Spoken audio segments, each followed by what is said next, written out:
네, 저는 앞에 단장님께서 소개해 주셨는데요. 디자인 팩토리 맡고 있습니다. 박효균입니다. 앞에 단장님께서 그 대학의 위기 그리고 혁신, 생존 뭐 이런 문제에 대해서 얘기를 해주셨는데 저는 오늘 이제 말씀하신 것처럼 그 혁신 사례 중에서 프로젝트 기반 창의융합 교육을 하고 있는 이제 디자인 팩토리 중심으로 그 성과를 소개해 드리고자 합니다. 그래서 미리 제가 하려고 했던 내용들을 일부 좀 소개를 해 드렸는데요. 제가 다시 한번 좀 내용을 정리해서 설명드리도록 하겠습니다. 우리 한남대학교에는 디자인 팩토리가 있습니다. 한남 디자인 팩토리는 2019년 3월에 설립되었는데요. 과연 디자인 팩토리에서는 무엇을 하는지, 한남 디자인 팩토리가 설립된 지 2년이 지난 2020년 겨울에 KBS 다큐멘터리를 통해서 앞으로의 우리 대학이 추구해야 할 방향인 학과 간의 경계를 넘어서는 융합교육과 이를 통한 창의력을 개발할 수 있는 우수 교육 모델로 소개되기도 했습니다. 앞에 설명드린 것처럼요. 이렇게 좀 방송에 나왔는데요. 제가 방송 내용도 편집한 걸 준비를 했지만 시간 관계상 요거는 넘어가도록 하겠습니다. 디자인 팩토리는 핀란드에 있는 알토라는 대학에서 처음 시작된 혁신적인 창의융합 교육 플랫폼입니다. 그럼 왜 핀란드일까요? 잠깐 이제 노키아라는 기업을 좀 보려고 하는데요. 노키아라는 핀란드 기업을 많이들 아시죠? 요즘 학생들은 잘 모를 수도 있어요. 근데 굉장히 글로벌한 기업이었습니다. 여기서 잠시 핸드폰 역사 짧게만 보고 갈게요. 핸드폰을 만드는 회사였는데요. 최초 핸드폰은 1983년에 모토로라에서 출시했습니다. 보시는 것처럼 1kg 무게에 23cm나 되는 거대한 기기였죠. 10시간 충전해야 겨우 2시간 사용할 수 있었습니다. 차라리 운동기구, 지금 생각하면 차라리 운동기구처럼 보일 수도 있어요. 그러나 당시에는 대단한 혁신이었습니다. 1992년에 최초 핸드폰이 나온 지 거의 이제 10년 가까이 지난 시기에 노키아라는 기업이 드디어 세대를 바꾸는 핸드폰을 출시합니다. 디자인과 크기, 무게, 배터리 사용 시간까지 획기적으로 변화를 시켰습니다. 그리고 드디어 핸드폰으로 문자 메시지를 보낼 수 있는 최초의 핸드폰이 되었습니다. 핸드폰 대중화가 처음 시작된 순간이었죠. 보시는 것처럼 그 이후 노키아는 2008년까지 세계 핸드폰 시장을 거의 독식합니다. 하지만 2007년 스티브 잡스가 아이폰을 출시하면서 세계 핸드폰 시장은 또 한 번 혁신을 맞이하게 됩니다. 노키아가 차지하고 있던 자리는 애플이 대체하게 되죠. 결국 노키아는 아이폰에 밀려서 시대 흐름을 따라가지 못하면서 2011년 마이크로소프트의 핸드폰 사업을 매각하고 말죠. 여기에서 시사하는 바가 있다면 그것은 바로 혁신은 끊임없이 변화한다. 그리고 그 변화는 창의적인 사고에서 나온다라고 저는 생각합니다. 당시 경제의 30% 이상을 노키아에 의존하고 있던 핀란드는 요 계기를 통해서 국가적으로 창업을 장려하는 정책을 추진합니다. 동시에 창의적인 사고를 개발하기 위해서 혁신적인 융합교육이 함께 발달하게 되었는데요. 그리고 그 중심에는 바로 알토 대학의 디자인 팩토리가 선도적인 역할을 했습니다. 이런 디자인 팩토리 창의융합 교육을 확산하기 위해서 글로벌 네트워크를 알토 대학은 만들었는데요. 현재는 27개국에 40개 디자인 팩토리가 네트워크에 가입되어 있고요. 서로 활발하게 협력하고 있습니다. 우리 한남대학교는 2019년에 이 네트워크에 가입해서 서로 협력하고 있습니다. 한남 디자인 팩토리 모든 프로젝트는 이렇게 디자인 띵킹이라는 방법을 기반으로 하고 있습니다. 이 디자인 띵킹이라는 것은 아이디어를 개발하는 방법인데요. 미국 스탠포드 D스쿨이라는 곳에서 처음 시작되었고요. 해결해야 할 문제를 바르게 인식하기 위한 공감이라는 단계에서 프로젝트는 시작되고요. 문제 정의, 아이디에이션, 그리고 프로토타입 제작, 테스트 이 과정을 반복적으로 수행하면서 최종 아이디어를 발전시키는 과정입니다. 디자인 띵킹에서는 과정의 처음 시작인 공감 단계를 매우 중요하게 생각하는데요. 공감이라는 것이 문제 해결에 얼마나 중요한지 잠깐 예를 하나 들어보겠습니다. 오래전 얘기죠. 1980년대 인도의 도심 외곽 지역에서 구호 활동을 한 유니세프의 유명한 일화인데요. 그곳에서 의료 활동과 주거 지원, 교육 사업 등을 진행하던 중에 문제를 하나 발견합니다. 그것은 바로 대부분의 여성들이 오후 2시만 되면 머리에 보시는 것처럼 물동이를 이고 빨래를 이고 물을 길르러 빨래를 하러 강으로 2시간씩 매일 왕복을 하는 것이었는데요. 지금도 이제 좋은 편은 아니지만 그 당시 인도의 수도 시설이 더욱 형편없었던 거죠. 그래서 유니세프가 이 문제를 해결하려고 생각해낸 방법이 바로 물펌프를 마을에 설치해 주는 것이었습니다. 굉장히 좋은 해결책으로 보이죠. 하지만 이 사업은 실패하게 됩니다. 여성들은 이 물펌프를 사용하지 않았고요. 심지어 물펌프를 고장내기까지 했습니다. 여기서 공감의 중요성이 확인되는 겁니다. 인도는 여전히 카스트 제도라는 신분 제도가 존재하고요. 여성 차별이 매우 심각한 나라입니다. 특히 결혼한 여성이 일상에서 자유로운 시간을 보내기는 매우 어려운데요. 물 길러 빨래를 하러 강으로 가는 이 시간이 그 여성들에게는 노동의 시간이 아니었고요. 하루 중 유일하게 가질 수 있었던 자유 시간이었어요. 근데 유니세프가 물펌프를 설치해 주면서 그 자유 시간을 박탈하게 된 거죠. 공급자 입장에서 봤을 때는 문제를 인식하고 해결하기 위해서 좋은 해결책을 제시한 걸로 보여요. 하지만 공감이 빠지게 되면 이렇게 문제 해결이 전혀 이루어지지 않는 것이다. 그래서 여러 단계 중에 디자인 팩토리에서는 디자인 띵킹에서는 공감이라는 단계를 굉장히 중요하게 강조하고 있습니다. 다음으로 디자인 팩토리는 다학제 산학협력 프로젝트를 기반으로 하고 있는데요. 다학제는 여러 전공의 학생들이 함께 한다는 건데요. 보시는 것처럼 프로젝트를 수행하는 모든 팀에서는 경영, 디자인, 공학 계열의 학생들이 반드시 참여하는 것을 저희는 원칙으로 하고 있습니다. 이 세 계열의 다학제 팀의 장점이라고 한다면은요. 기술 구현과 지속 가능한 사업 모델 개발 그리고 소비자 니즈라는 핵심적인 세 가지 관점을 모두 충족하는 아이디어를 만들 수 있다는 것이고요.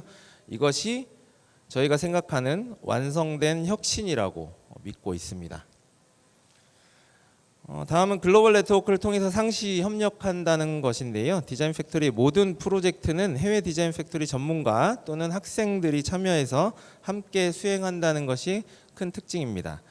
이런 과정을 원활하게 수행하기 위해서 아이디어 개발 공간과 프로토타입 공간, 시설 같은 인프라도 굉장히 중요한데요. 영상으로 확인하려고 했지만 넘어가도록 하겠습니다. 한남 디자인 팩토리는 프로젝트를 기반으로 하는 교육 과정을 운영한다고 말씀드렸는데요. 보시는 것처럼 체계를 가지고 운영하고 있습니다. CPD라는 입문 과정을 통해서 디자인 띵킹과 다학제 기반의 프로젝트를 경험하게 되고요. 이 과정을 이수한 다음에는 해외 대학 학생과 팀을 이루거나 같은 프로젝트를 수행하면서 해외 대학과 경쟁하는 방식 등으로 진행하는 글로벌 프로젝트를 이수할 수 있습니다.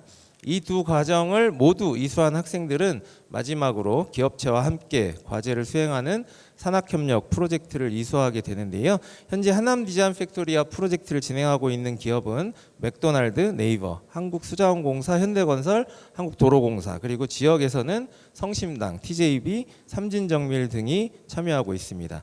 한남 디자인 팩토리는 이러한 교육 과정을 통해서 디자인 띵킹에 기반한 창의력과 문제 해결 능력을 개발하고 다학제 팀 활동을 통해서 협업 능력을 향상하고 해외 대학과의 공동 프로젝트를 통해서 글로벌 역량도 강화하고 산업체 연계를 통해서 실무 역량을 강화하는 것을 목표로 하고 있습니다.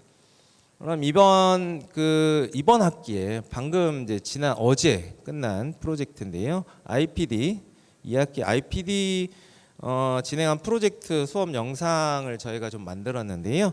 그 영상은 꼭 보여드려야 될 것 같아요. 스킵하지 않고 보여드리도록 하겠습니다.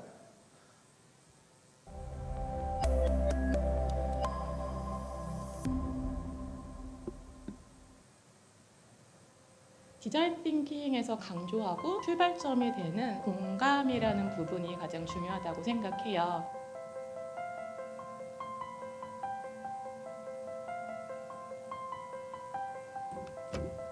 우리 한남 디자인 팩토리는 다학제 기반의 융합형 프로젝트 수업을 하는 곳입니다. 다양한 전공의 학생들이 함께 모여서 디자인 띵킹 기반으로 문제를 해결하고 그에 맞는 무언가 창작물을 내놓는 데 있죠. 우선 5개 학과의 학생들이 하나의 목적을 가지고 결과물을 만들어낸다는 과정이 되게 기대가 되었고, 이제 디자인과 학생으로서 멋진 아웃풋을 만들어내자라는 책임감이 생겼던 것 같습니다. 저희는 아무래도 이런 디자인 챌린지가 처음이다 보니까 저희가 수집한 통계나 근거들이 기업 입장에서는 부족하다는 피드백을 받았었습니다. 멘토링과 기업 미팅 그리고 현장 답사를 통해서 부족했던 점을 채울 수 있었습니다. 인터내셔널 멘토링은 해외 디자인 팩토리 교수님들과 의견을 나눌 수 있는 흔치 않은 기회인데요. 외국의 문화나 외국인 교수님들이 가지고 계신 생각 등을 알 수 있어서 그런 부분이 디자인 팩토리에서 강조하는 일종의 공감 단계라는 생각이 들었던 것 같아요. 저희는 각자의 전공을 살린 다양한 시각에서 주기적인 브레인스토밍 회의를 통해서 다양한 의견을 냈습니다. 팀원 모두의 의견이 하나로 합쳐지는 과정이다 보니 개개인이 의견을 표현하는 게 가장 중요하다고 생각했습니다. 에버리지와 익스트림 유저를 만들고 설정하는 과정에서 그들이 무엇을 원하는지, 그들이 필요로 하는 것은 무엇인지, 또 문제가 무엇이 있는지 파악하여 프로젝트 방향성을 정하는 데 많은 도움이 되었던 것 같습니다. So I think the main thing is 10 years later, you have changed the way you think about the world, which is very different to other courses. So many other courses, you just receive information. I think IPD is about changing the way you perceive problems, the way you perceive creativity. Design thinking is very messy, and you have to start again. The real world is very messy. It requires negotiation. 본 프로토타입을 제작하기 전 CPCFP를 만들어 보며 실제로 구현 가능한 범위가 어느 정도일지 예상할 수 있었습니다. 제작을 시작할 때는 차질 없이 제작을 할 수 있을 줄 알았지만 막상 제작을 시작해보니 부품상 문제가 생기는 등 생각지 못한 어려움이 있었습니다. 혼자가 아닌 여럿이 발휘해낸 힘으로 만들어낸 하나의 결과물을 보고 팀워크가 가진 놀라운 힘을 실감할 수 있었습니다. 서로의 강점을 살려 효과적인 해결 방안을 도출해내는 것이 매우 가치 있었고, 지속적인 피드백을 통해 꾸준히 성장할 수 있다는 점이 좋았습니다.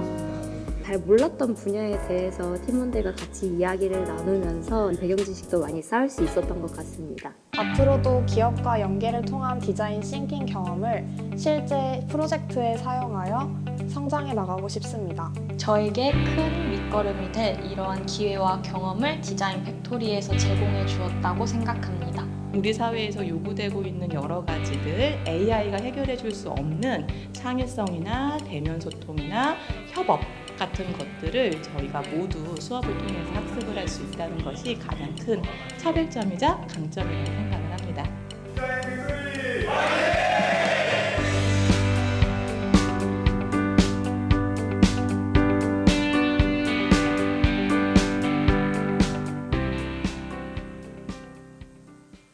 네, 어떻게 보셨나요? 잘 만들었죠? 네, 저희가 학생들하고 직접 제작한 영상이고요. 네, 한남 디자인 팩토리는 이번 학기를 제외하고 2019년부터 지난 학기까지 18개의 기업과 75개의 프로젝트를 진행해서 89개의 결과물을 만들었고요. 62개 특허를 출원했습니다. 전국 대학생 창업 경진대회 중에는 가장 크고 권위 있는 U300에서 37개 팀이 지금까지 수상했고요. 창업을 직접적으로 목적하지 않음에도 불구하고 현재까지 12명의 창업자를 배출했습니다. 한남 디자인 팩토리의 성과는 날로 발전하고 있는데요. 그 중에서 지난 1학기에 진행한 맥도날드와 협업한 해피밀 토이 프로젝트 성과를 좀 소개해드리고 싶습니다. 앞서 이제 단장님께서도 잠깐 언급해 주셨는데요. 맥도날드 상품 중에 해피밀 토이는 여러분들도 모두 알고 계실 거라고 생각합니다. 프로젝트 주제는 바로 그 해피밀 토이를 플라스틱 제로 정책에 맞는 친환경 토이로 스토리와 함께 만들어 달라는 것이 주제였고요. 이 프로젝트는 세계 7개 디자인 팩토리에서 20개 팀이 참여했는데요. 한남 디자인 팩토리 팀이 기업으로부터 1위의 평가를 받아서 2025년에 제품으로 만들어질 예정이라고 합니다. 이 내용은 아까 보신 것처럼 전국적으로 기사화되기도 했는데요. 요 제품 영상 1분짜리 잠깐 또 소개해 드리도록 하겠습니다.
네, 마지막으로 성과 하나 마지막으로 보여드리려고 하는데요. 한남 디자인 팩토리를 통해서 창업한 스타트업 기업 중에 아투아라는 기업을 소개해드리려고 합니다. 이 기업은 2019년 저희 한국수자원공사와 진행했던 저희 프로젝트 중에 녹조 제거 프로젝트 결과물을 가지고 창업을 했고요. 현재는 환경과 관련된 로봇을 만드는 기업으로 성장했습니다. 올해에는 요 기업 대표 강동우 대표는 포브스가 선정한 30세 이하 영향력 있는 청년 기업인의 한국인 최초로 선정되기도 했고요. 현대자동차 우수 협력 기업에 선정되기도 했습니다. 매년 라스베가스에서 개최되는 CES 초대되기도 했는데요. 내년 1월에 전시에 참여할 예정이기도 합니다. 네, 한남 디자인 팩토리 유튜브 채널 방문하시면 더 많은 영상들과 정보를 얻을 수 있습니다. 한번 방문하시면 좋을 것 같고요. 이상 디자인 팩토리를 중심으로 한 실천적 혁신 교육 모델 운영 사례 발표를 마치도록 하겠습니다. 감사합니다.